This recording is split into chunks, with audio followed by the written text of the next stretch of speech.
삶의 기적을 일으킨 30분 예배를 시작하도록 하겠습니다. 하나님께서 오늘 우리에게 주신 말씀은 사무엘상 2장 12절에서 17절까지 말씀입니다. 이 말씀 제가 봉독하도록 하겠습니다. 엘리의 아들들은 행실이 나빠 여호와를 알지 못하더라.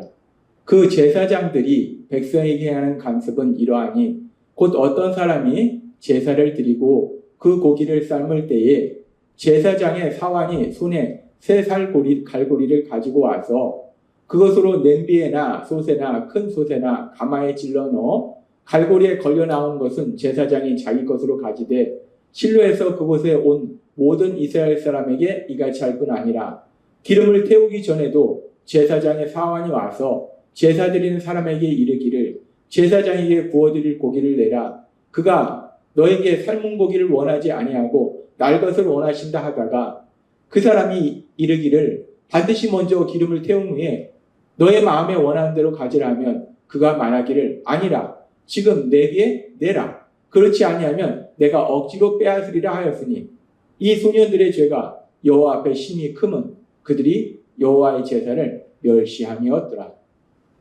아멘. 우리도 이 시간 우리 사랑하신 하나님 우리에게 말씀하실 때 하나님의 말씀을 듣기 전에 잠시 기도하는 시간 갖도록 하겠습니다.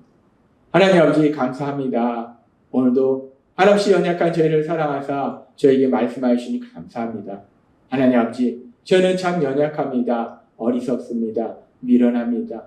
우리 인간 능력으로 이 땅을 살아갈 수 없습니다.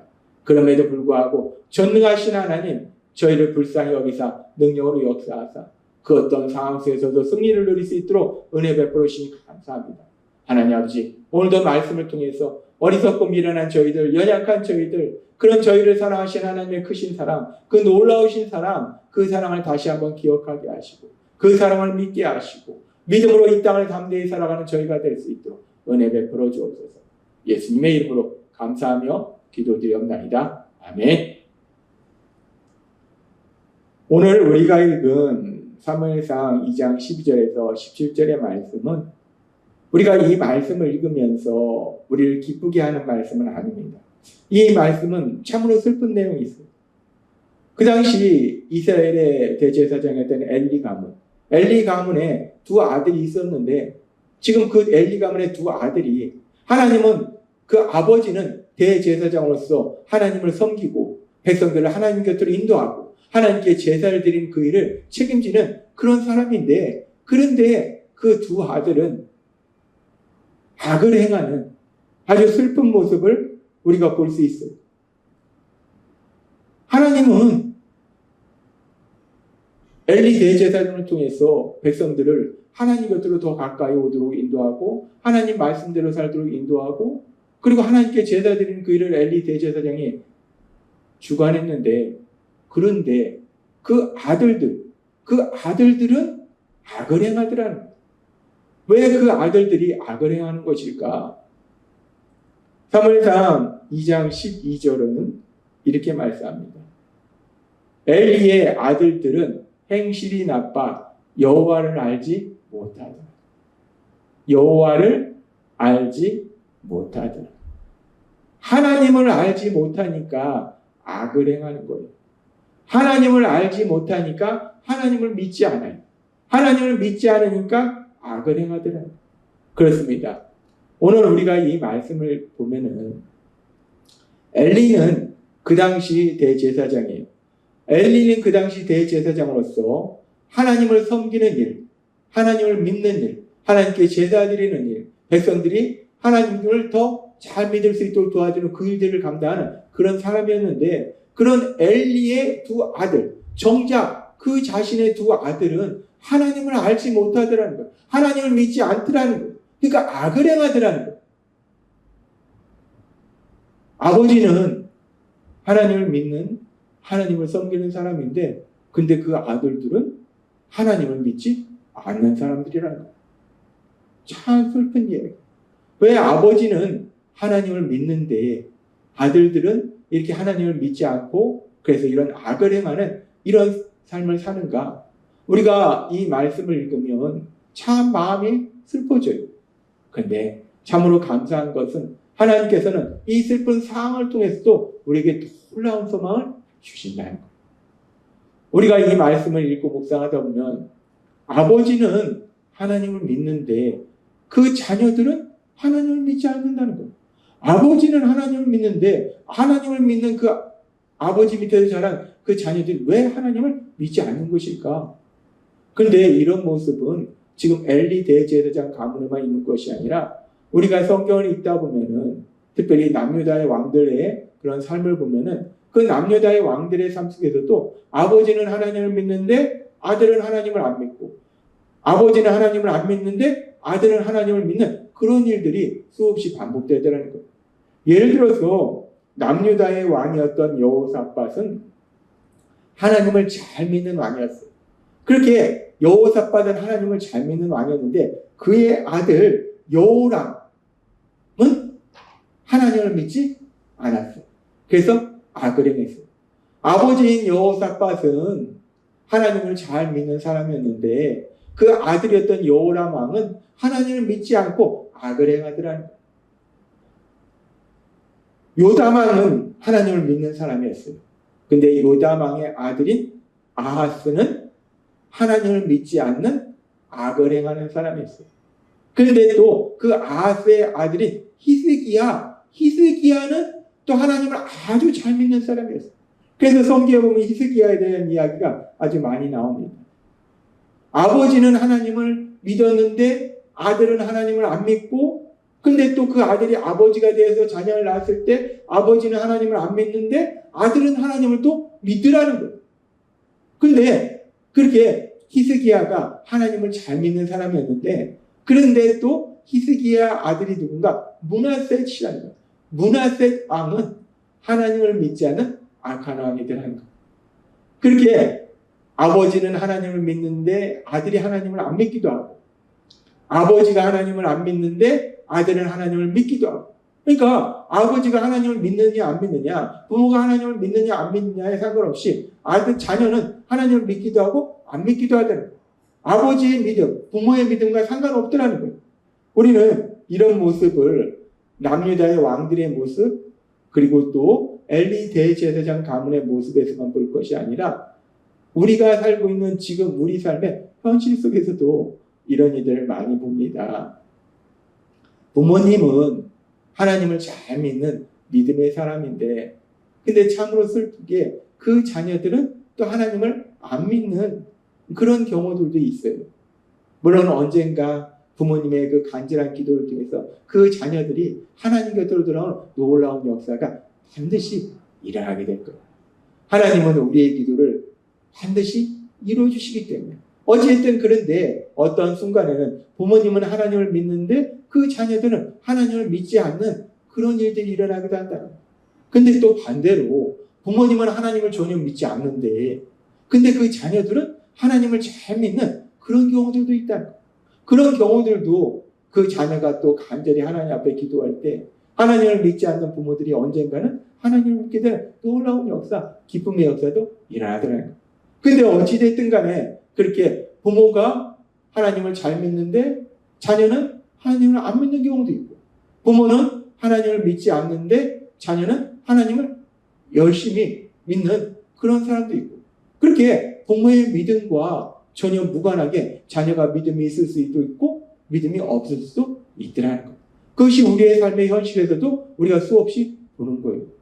그러면서 하나님이 왜 그렇게 부모가 믿음이 있으면 자녀는 당연히 믿음이 있도록 만들어주시면 좋은데 왜 하나님은 부모가 믿음이 있다고 해서 자녀가 반드시 믿음 있는 그런 사람으로 살도록 만들어주시지는 않는 것일까? 왜 그러시는 것일까? 하는 의문이 생겨요. 그런데 우리가 이 말씀을 좀 더 깊이 묵상해보면 그렇게 부모가 믿음이 있다고 해서 자녀가 반드시 믿음이 있는 것이 아니에요. 부모가 믿음이 없다고 해서 자녀가 반드시 믿음이 없는 것이 아니라는 이 놀라운 세상에서 보는 많은 일들이 하나님의 공평하심에 역사하시는, 하나님은 공평하시기 때문에 부모가 믿음이 있다고 해서 무조건 그 자녀가 믿음이 있는 것도 아니고, 부모가 믿음이 없다고 해서 그 자녀도 믿음이 없는 것도 아니다. 부모가 믿음이 있어도 자녀가 믿음이 없을 수 있고, 부모가 믿음이 없어도 자녀가 믿음이 있을 수 있더라는 거예요. 이것이야말로 공평하신 하나님, 공평하신 하나님의 역사심이라는 거예요. 우리가 세상을 보면은 요즘 간혹가다 사람들이 하는 이야기 중에 금수저, 흙수저라는 얘기가 있어요. 금수저가 무엇인가? 금수저를 물고 태어난다.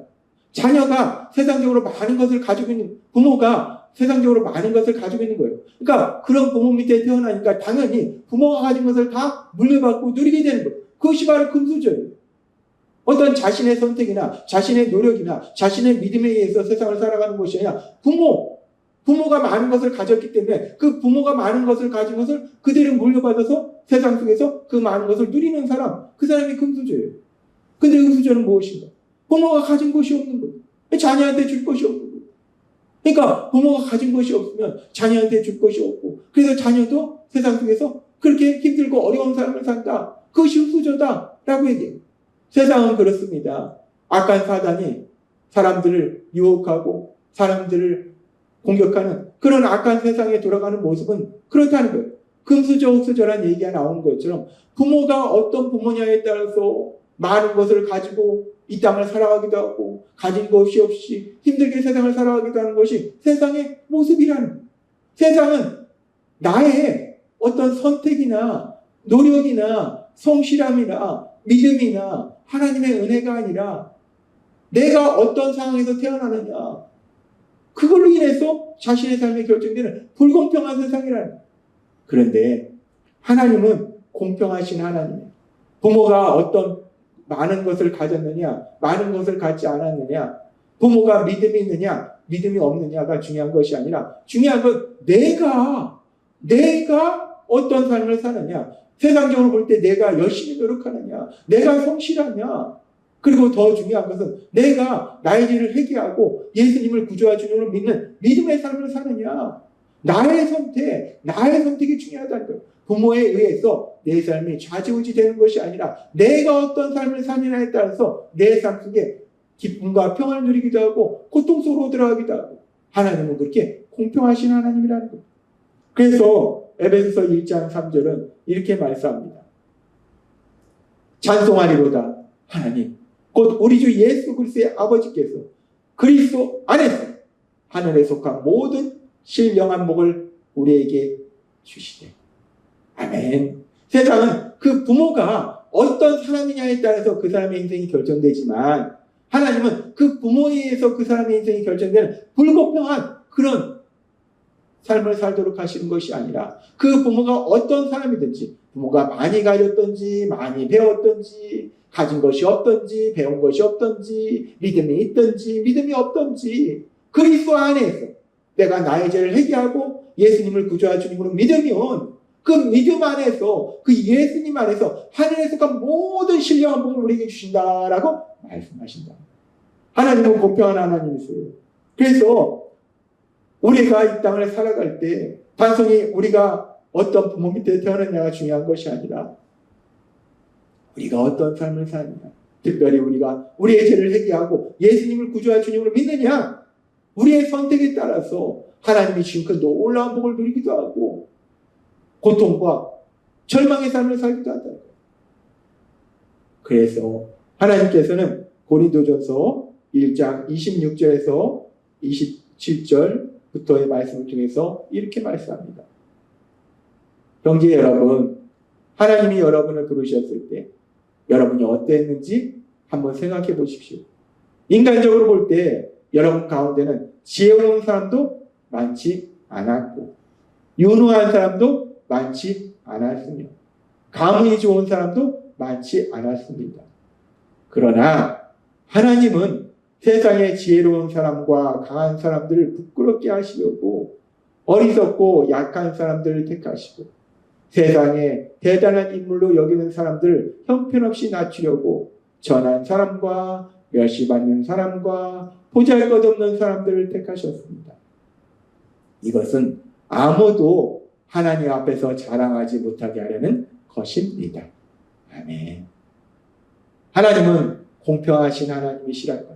내가 어떤 상황 속에서 태어났든지가 중요한 것이 아니라 결국은 하나님의 은혜 안에 거하느냐, 내가 회개하고 예수님을 구주와 주님으로 믿음으로 인해서 그리스도 안에 거하느냐, 그것은 나의 선택이라는 거예요. 나의 선택에 따라서 내가 그리스도 안에서 하나님의 속한 모든 신령한 복을 받아서 누릴 수도 있고, 나의 선택에 따라서 내가 예수님을 구주와 주님을 믿지 않음으로 해서 그리스도 밖에서 세상 속에서 고통 속에 살다가 결국 영원한 멸망으로 갈 수도 있고, 하나님은 공평한 하나님이시기 때문에 내가 어떻게 태어났느냐가 중요한 것이 아니라 내가 어떤 삶을 사느냐, 내가 어떤 선택을 하느냐, 특별히 내가 예수님을 구주와 주님으로 믿느냐, 하나님의 은혜 안에 거하느냐에 따라서 우리 삶이 완전히 달라지는 놀라운 역사를 이루신다는 것입니다.